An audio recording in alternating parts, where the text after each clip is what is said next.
Mi comandante y señores oficiales, buenos días. En esta clase abordaremos dos temas: los factores que inciden en los intereses marítimos nacionales y el fortalecimiento marítimo del Estado. La frase que encabeza esta lámina anticipa la idea que gobernará toda la clase. El poder marítimo no es proporcional al tamaño de la población o del territorio. Es consecuencia de la conciencia marítima y de la voluntad de un pueblo marítimo. En esta parte es importante hacerse dos preguntas. Primero, ¿qué factores inciden en la creación, desarrollo, uso y defensa de los intereses marítimos nacionales? Es decir, identificar los elementos que configuran y condicionan nuestros intereses en el mar. Segundo, ¿cómo se fortalece el poder marítimo del Estado y cómo ese fortalecimiento consolida su visión oceanopolítica?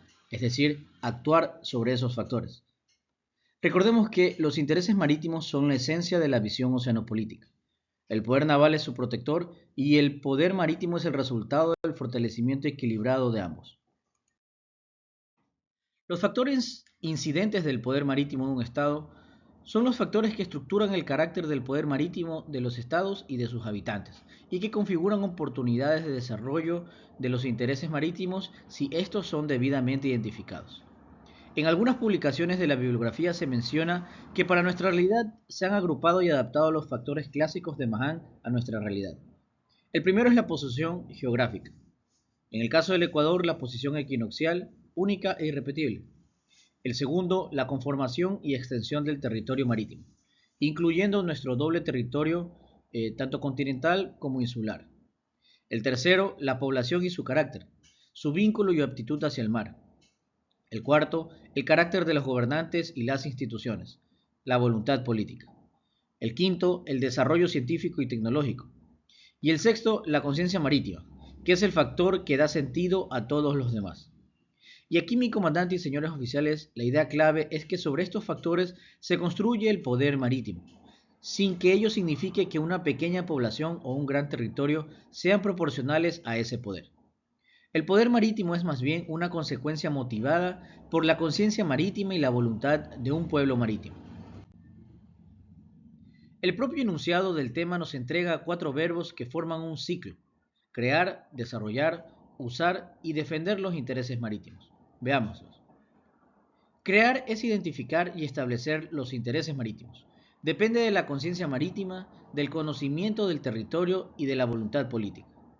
Es reconocer qué tenemos en el mar. Desarrollar es el crecimiento de esos intereses. Depende del desarrollo científico y tecnológico, de la inversión y de las políticas públicas. La economía azul, la marina mercante, la investigación. Usar es el aprovechamiento sostenible y racional. Depende de una gestión profesional y de un marco jurídico que ordene el uso del mar con fines pacíficos y sostenibles. Y defender es la protección frente a las amenazas. Y esto depende directamente del poder naval, que es el componente del poder marítimo con la capacidad real de proteger los intereses marítimos en proporción a su importancia y magnitud. Cabe una precisión: los intereses marítimos también pueden compartirse con otros países mediante convenios y acuerdos para el uso sostenible de los recursos. Es decir, aquí aparece la cooperación internacional. Si hablamos de defender, debemos preguntarnos: ¿frente a qué? Estas son las principales amenazas contemporáneas a los intereses marítimos, al menos en nuestro Ecuador marítimo. Primero, la pesca ilegal, no declarada y no reglamentada, y la sobrepesca, especialmente por flotas extranjeras en el límite de nuestra zona económica exclusiva, con caso emblemático de las Islas Galápagos. Segundo, el crimen organizado transnacional y otros delitos en el mar, tanto como narcotráfico, tráfico de personas, contrabando, entre otros. Tercero, la contaminación marina y la vulneración a los ecosistemas. Cuarto, la obtención ilegal de información estratégica, oceanográfica, hidrográfica y geológica.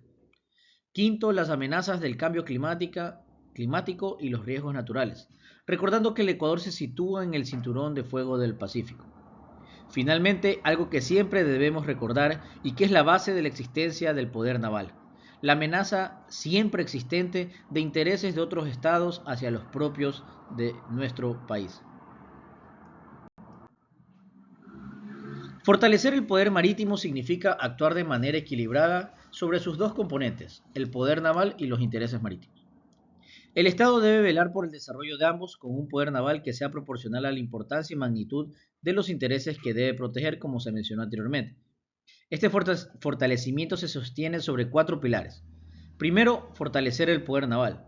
No hacerlo permanentemente evidenciaría una deficiencia en la visión oceánica. Requiere conocimiento, tecnología y talento humano. Segundo, desarrollar los intereses marítimos, potenciar la economía azul, la marina mercante, la infraestructura científica y la conciencia marítima. Tercero, generar políticas oceánicas que permitan la conservación del medio marino y la cooperación internacional. Y cuarto, preparar el talento humano, el factor decisivo, porque ni la tecnología ni los medios sirven sin personas formadas y con visión. Aquí pensemos en la idea que el poder naval es la parte vital del poder marítimo que protege y defiende los intereses marítimos nacionales. Por eso es el que más recursos demanda, el que más debe actualizarse tecnológicamente y el que más debe preparar a su talento humano. Ahora, ¿cómo el fortalecimiento consolida la visión oceanopolítica? El fortalecimiento del poder marítimo no es un fin en sí mismo. Es el medio por el cual una nación consolida su visión oceanopolítica. Hay una relación causa y efecto. A mayor fortalecimiento del poder marítimo, mayor consolidación de la visión oceanopolítica del Estado. Esta incidencia opera de 3 maneras. Primero, materializa la voluntad oceanopolítica. Una nación marítima tiene un Estado marítimo con la visión y la voluntad de incrementar el poder marítimo y el fortalecimiento es la expresión concreta de esa voluntad.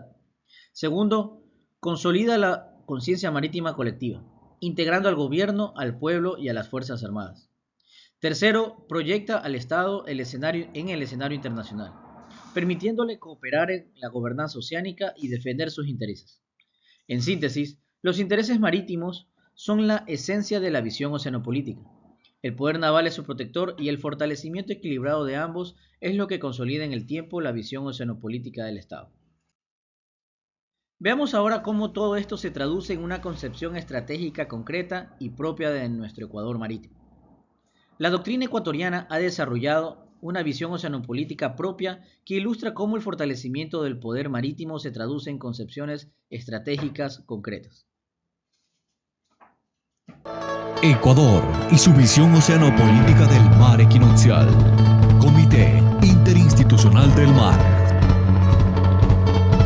La adhesión del Ecuador a la CONVEMAR marcó un hito geoestratégico que ha permitido al Ecuador ratificar sus derechos históricos sobre los espacios marítimos nacionales hasta una distancia de 200 millas marinas. Ha permitido además iniciar el proceso de extensión de la plataforma continental, que otorgará al Ecuador soberanía sobre los recursos naturales en el lecho y subsuelo, tales como hidrocarburos, minerales y biodiversidad marina. También garantiza libertades en alta mar, como la pesca reglamentada y la investigación científica, y permite acceder a los recursos de la zona, patrimonio común de la humanidad. La pertenencia a la CONVEMAR sustenta la visión oceanopolítica del Ecuador, que integra el pleno reconocimiento a nuestros espacios marítimos nacionales, la sostenibilidad de los intereses marítimos, así como seguridad y proyección geopolítica, en beneficio de nuestra sociedad y de las generaciones futuras. Ecuador es un país ubicado en una zona del Océano Pacífico altamente productiva, con recursos vivos y no vivos, donde se requieren medidas de gestión, protección, proyección, seguridad y conservación para la exploración y explotación sostenible de los recursos del mar, conforme al derecho nacional e internacional, en particular al derecho del mar y al derecho marítimo. En este sentido, el Comité Interinstitucional del Mar, en el marco de sus atribuciones de aprobar, articular, coordinar y evaluar la política pública intersectorial del mar. El 11 de julio de 2024, en la 10ª reunión ordinaria, se aprobó la visión oceanopolítica del Ecuador. La visión oceanopolítica del Ecuador resalta que desde una perspectiva geopolítica, el Ecuador se encuentra localizado en una de las zonas del Océano Pacífico de gran diversidad y complejidad en términos de política, población, cultura, economía y ambiente. Además, define el alcance político estratégico del país en el ámbito marítimo y la condición competitiva de sus intereses marítimos estratégicos, así como la proyección y las oportunidades de desarrollo que tiene como Estado marítimo soberano, conforme al derecho nacional e internacional. Esta visión se enmarca en un concepto que refleja la realidad geográfica del Ecuador, denominado mar equinoccial. El concepto de mar equinoccial, que integra los intereses del Estado en el Océano Pacífico y en la cuenca del Asia-Pacífico, circunscribiendo los espacios marítimos bajo la jurisdicción nacional, los espacios adyacentes a la zona económica exclusiva y los espacios donde el Ecuador puede extender su plataforma continental. En alta mar, donde puede extraer recursos vivos de manera sostenible a través de su flota pesquera, y en la zona donde se puede explotar otro tipo de recursos. Incluye los intereses del Ecuador en la Antártida y en sus zonas marítimas adyacentes, así como en los espacios marítimos bajo jurisdicción de otros estados, donde se ejerce el derecho de estado de bandera, mediante la libre navegación de los buques que enarbolan el pabellón nacional. Comprende los ríos navegables y a través de estos los intereses del Ecuador en la Amazonía y su proyección política, diplomática, económica, ambiental, social y comercial en la cuenca amazónica. Abarca también los intereses nacionales inmersos en las decisiones derivadas de los compromisos globales, regionales o bilaterales respecto al ámbito marítimo, oceánico, pesquero, ambiental y fluvial, de los cuales el Ecuador forma parte. Nuestro país posee ventajas competitivas para la gestión sostenible de sus intereses marítimos, principalmente aquellas actividades relacionadas con los servicios portuarios, acuacultura, pesca y turismo. En el contexto geopolítico mundial, el Estado ecuatoriano ejerce sus derechos sobre la zonificación marítima de dos perspectivas. La primera de ellas, sobre la base de un entorno jurídico espacial que norma las zonas geográficas delimitadas conforme al derecho del mar y el derecho marítimo nacional e internacional, y la segunda en el marco de un escenario espacio-temporal, mismo que define zonas marítimas de interés nacional, en función de los intereses marítimos. El mar equinoccial constituye el punto de partida para orientar las acciones político-estratégicas del Estado, que vincula la gestión marítima sostenible y asegura el desarrollo económico, político, sociocultural y ambiental del Ecuador, favoreciendo el fortalecimiento, innovación y mejoramiento de la condición competitiva de los intereses marítimos nacionales. Ecuador y su visión oceanopolítica del mar equinoccial. Comité Interinstitucional del Mar. Ecuador.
Ahora bien, el fortalecimiento no depende solo de los medios propios.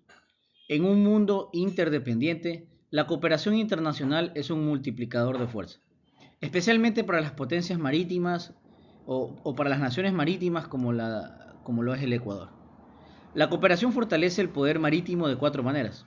Permite compartir espacios mediante convenios, evitando la transgresión de derechos. Permite enfrentar amenazas comunes en las áreas sin soberanía nacional, la pesca ilegal, el crimen organizado, la contaminación, problemas que ningún Estado resuelve por sí solo. Acelera también el intercambio de tecnología, factor importante del poder naval moderno, y proyecta la voz del Ecuador en la gobernanza oceánica global, a través de foros como la Comisión Permanente del Pacífico Sur, la Autoridad Internacional de los Fondos Marinos, el Acuerdo BBNJ, entre otros. Finalmente solicito recoger las ideas centrales de esta clase. Primero, los factores del poder marítimo: posición, territorio, población, instituciones, tecnología y conciencia marítimo, estructuran los intereses marítimos, pero el poder marítimo no es proporcional al tamaño, sino consecuencia de la conciencia y la voluntad política. Segundo, los intereses marítimos tienen un ciclo: crear, desarrollar, usar y defender, y la defensa recae directamente en el poder naval. Tercero, fortalecer el poder marítimo es actuar de manera equilibrada sobre sus dos componentes, con tecnología, políticas públicas y sobre todo talento humano preparado. Y cuarto, el fortalecimiento consolida la visión oceanopolítica. A mayor poder marítimo, mayor materialización de la voluntad oceanopolítica del Estado, como lo ilustra la visión ecuatoriana del mar equinoccial. Cierro con las palabras que sintetizan esta clase. El poder naval es la parte vital del poder marítimo que protege y defiende los intereses marítimos nacionales. Los intereses marítimos son la esencia de la visión oceanopolítica y su fortalecimiento equilibrado es el soporte para el incremento del poder marítimo de los estados. Señores oficiales, muchas gracias por su atención. Que tengan un excelente día.